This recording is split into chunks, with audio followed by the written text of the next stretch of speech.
Hi, B! Kamusta ka? Busy ka? Pasensya ka. Dahil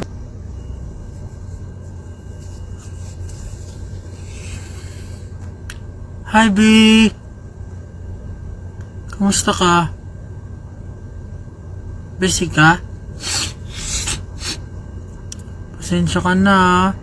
Di ko nasagot yung tawag mo kanina. Late na kasi kami nakauwi galing event. Tapos mamaya, meron na naman kaming event. Valentine's Day pa naman yun, tapos hindi tayo makakapagkita. Pasensya ka na. Pero promise ko babawi ako sa'yo.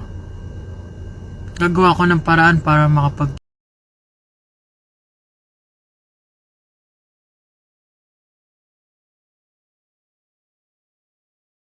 tayo pag pinayagan kami. Pasensya na. Marami ka bang ginagawa? Sige na. Baka mapagalitan ka pa dyan. I miss you. I love you. Bye-bye.